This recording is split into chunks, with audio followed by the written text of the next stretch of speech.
श्री कृष्ण की मुख से निकली वाणी, जिसे सुनने से आप भय, दुख, कष्ट, ओवर थिंकिंग और मोह से मुक्त हो सकते हैं। इसलिए एक बार ध्यान से गीता को जरूर सुने।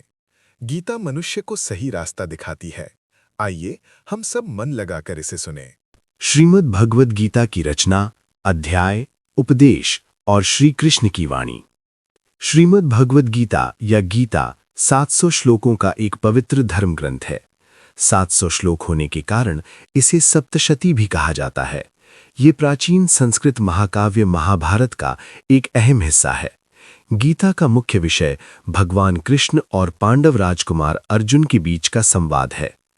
कुरुक्षेत्र का युद्ध शुरू होने से ठीक पहले दुश्मन के पक्ष में अपने रिश्तेदारों, दोस्तों और गुरुओं को देखकर अर्जुन किंग कर्तव्य विमूढ़ यानी दुविधा में पड़ गए थे। इस समय भगवान कृष्ण ने उन्हें एक क्षत्रिय योद्धा के धर्म की याद दिलाई और विभिन्न प्रकार के योग शास्त्र तथा वेदांत दर्शन की व्याख्या करके उन्हें युद्ध के लिए प्रोत्साहित किया।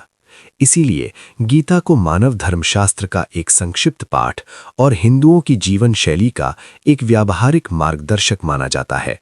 गीता को गीतोपनिषद भी कहा जाता है। गीता में कृष्ण के मुख से निकले वचनों को ईश्वरीय वाणी माना जाता है। गीता की रचना। माना जाता है कि महर्षि वेदव्यास ने महाभारत की रचना की थी, इसलिए महाभारत का हिस्सा होने के कारण गीता को भी उन्हीं की रचना माना जाता है। गीता के अध्याय। महाभारत का युद्ध शुरू होने से पहले श्री कृष्ण ने अर्जुन को गीता का ज्ञान दिया था। गीता 700 श्लोकों के साथ 18 अध्यायों में विभाजित है। 18 अध्यायों के नाम: 1. अर्जुन विषाद योग, 2. सांख्य योग, 3. कर्म योग, 4. ज्ञान कर्म संन्यास योग, 5. कर्म संन्यास योग, 6. आत्म संयम योग ध्यान योग, 7. ज्ञान विज्ञान योग, 8. अक्षर ब्रह्म योग, 9. राजविद्या राजगुह्य योग, 10. विभूति योग, 11. विश्वरूप दर्शन योग, 12. भक्ति योग, 13. क्षेत्र क्षेत्रज्ञ विभाग योग, 14. गुणत्रय विभाग योग, 15. पुरुषोत्तम योग, 16. दैवासुर संपद विभाग योग, 17. श्रद्धात्रय विभाग योग, 18. मोक्ष संन्यास योग। श्रीमद् भगवद गीता के उपदेश और भगवान श्री कृष्ण की वाणी। भगवद गीता का मुख्य उद्देश्य अज्ञान के अंधकार में डूबे इस संसार के बंधनों से मनुष्य का उद्धार करना है। हर इंसान किसी न किसी तरह से दुख सह रहा है।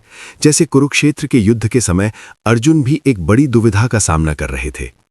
अर्जुन ने भगवान श्री कृष्ण के प्रति समर्पण कर दिया, जिसके परिणाम स्वरूप भगवान ने उन्हें गीता का तत्वज्ञान देकर मोह मुक्त किया। आज के समय में हम भी अर्जुन की तरह ही चिंता और घबराहट से घिरे रहते हैं। इन चिंताओं से मुक्ति पाने के लिए गीता की वाणी हर व्यक्ति को सही रास्ता दिखाती है। यहाँ भगवान श्री कृष्ण के कुछ अनमोल विचार दिए गए हैं, जिन्हें हमें अपने जीवन में अपनाना चाहिए। श्री कृष्ण के अनमोल विचार।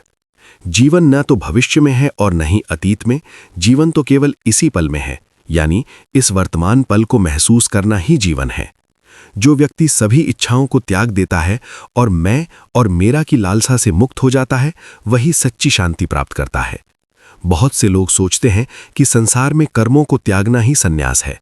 वे हर काम को बंधन या दुख का कारण मानते हैं, लेकिन वे गलत हैं। कर्म को छोड़ना नहीं, बल्कि कर्म फल के लालच को छोड़ना ही असली त्याग या संन्यास है। नरक के 3 द्वार होते हैं: काम, क्रोध और लोभ। जब कोई व्यक्ति अपने लक्ष्य को प्राप्त कर लेता है तो उसके जीवन के सभी दुख दूर हो जाते हैं और जीवन नई खुशियों से भर जाता है। जिसके लिए सुख दुख मान अपमान सभी समान है, वही सच्चा सिद्ध पुरुष है। केवल कमजोर लोग ही भाग्य को दोष देते हैं, जबकि वीर अपने भाग्य का निर्माण खुद करते हैं। कोई भी व्यक्ति जीवन में जो चाहे वो बन सकता है, यदि वो पूरे विश्वास के साथ उस विषय पर लगातार चिंतन करे। कर्म किए जा, फल की चिंता मत कर। अहंकार ही लोगों के बीच भेदभाव पैदा करता है। अगर अहंकार न हो तो परमात्मा से अलग होने का कोई कारण ही नहीं बचता। जो होने वाला है वो होकर रहेगा, जो नहीं होना है वो कभी नहीं होगा। जिसके मन में ऐसा पक्का विश्वास है, उसे चिंता कभी परेशान नहीं करती, नहीं कर सकती। बाहरी चीजों के दिखावे वाले त्याग को असली त्याग नहीं कहते। मन से त्यागना ही सच्चा त्याग है। हमारी कामना और आसक्ति ही बंधन है, संसार नहीं। जब भी सत्य और असत्य की लड़ाई होती है, तो सत्य अकेला खड़ा होता है और असत्य की सेना विशाल होती है, क्योंकि उसके पीछे मूर्ख, लालची, स्वार्थी और धोखेबाज लोग होते हैं। हे अर्जुन, जब जब इस संसार में धर्म की हानि होती है और अधर्म बढ़ता है, तब तब धर्म की रक्षा के लिए मैं इस पृथ्वी पर अवतार लेता हूं। जो व्यक्ति अपनी पांचों कर्मेंद्रियों को वश में कर लेता है, लेकिन मन ही मन सांसारिक विषयों का स्मरण करता रहता है, वो मूर्ख खुद को धोखा देता है और उसे पाखंडी कहा जाता है। सज्जन व्यक्ति हमेशा अच्छे चरित्र वाले लोगों के साथ रहना चाहता है और नीच व्यक्ति हमेशा नीच चरित्र वालों के साथ। जिसका जन्म जैसे स्वभाव के साथ होता है, वो अपनी उस प्रकृति को कभी नहीं छोड़ता। तुम्हारा क्या चला गया है जिसके लिए तुम रो रहे हो? तुम क्या लाए थे जो तुमने खो दिया? तुमने क्या पैदा किया था जो नष्ट हो गया? तुम आते समय कुछ नहीं लाए थे, जो लिया यहीं से लिया, जो दिया यहीं दिया। जो प्राणी लोभ, मोह, क्रोध, अशांति और ईर्ष्या से मुक्त है, मैं उसी के भीतर वास करता हूं। हे अर्जुन, मैं ही अतीत हूं, मैं ही वर्तमान हूं और मैं ही भविष्य हूं। मैं सभी प्राणियों में वास करता हूं। जो मुझे सच्चे मन से याद करता है, मैं हमेशा उसके साथ रहता हूं। श्रेष्ठ व्यक्ति जैसा आचरण करते हैं, आम लोग भी उसी का अनुसरण करते हैं। वो जिसे आदर्श मानता है, पूरी दुनिया उसी के पीछे चलती है। उत्साह से बड़ा कोई बल नहीं है। उत्साही व्यक्ति पूरी दुनिया को जीत सकता है। केवल मन ही इंसान का सबसे अच्छा दोस्त या सबसे बड़ा दुश्मन होता है। ये संसार हर पल बदल रहा है और परिवर्तनशील वस्तु हमेशा असत्य ही होती है। समय कभी भी इंसान के बताए रास्ते पर नहीं चलता। इंसान को समय के बताए रास्ते पर चलना पड़ता है। जो चीज तुम्हारे हाथ में नहीं है, उसके बारे में चिंता करने से कोई फायदा नहीं है। श्री कृष्ण के प्रेम पर विचार। प्यार आत्मा से होता है, शरीर से नहीं। जो शरीर से होता है वो केवल आकर्षण है, जो आत्मा से होता है वही अनंत प्रेम है। अगर दिल में सच्चा प्यार हो तो इंतजार का हर पल भी खुशी देता है। प्रेम इंसान को बेहतर बनाता है, सही और गलत की पहचान देता है। प्रेम और मोह में अंतर होता है। जो असल में प्रेम है, उसमें कोई मोह नहीं होता।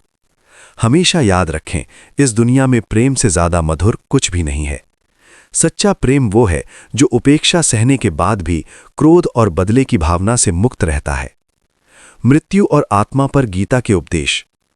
परिवर्तन संसार का नियम है। जिसे तुम मृत्यु समझते हो वही तो जीवन है। मेरा, तेरा, छोटा, बड़ा, अपना, पराया, सब कुछ अपने मन से मिटा दो, फिर देखो सब तुम्हारा है और तुम सबके हो। आत्मा का ना तो जन्म होता है और ना ही कभी मृत्यु होती है। शरीर नष्ट हो जाने पर भी आत्मा नष्ट नहीं होती। आग, जल, वायु, पृथ्वी और आकाश, इन तत्वों से बना हमारा शरीर नश्वर है, लेकिन शरीर के अंदर रहने वाली आत्मा का कभी नाश नहीं होता। जिसने जन्म लिया है उसकी मृत्यु निश्चित है और जिसकी मृत्यु हुई है उसका पुनर्जन्म भी निश्चित है। इसलिए अपने अनिवार्य कर्तव्यों का पालन करते हुए तुम्हें शोक नहीं करना चाहिए। जैसे मनुष्य पुराने कपड़ों को त्याग कर नए कपड़े पहनता है, वैसे ही आत्मा भी पुराने शरीर को त्याग कर नया शरीर धारण करती है। आत्मा को किसी भी हथियार से काटा नहीं जा सकता, आग से जलाया नहीं जा सकता, पानी से भिगोया नहीं जा सकता और हवा से सुखाया नहीं जा सकता। ये आत्मा अव्यक्त, अकल्पनीय और विकार रहित कही गई है। इसलिए आत्मा के इस सनातन स्वरूप को जानकर तुम्हें शरीर के नष्ट होने का शोक नहीं करना चाहिए।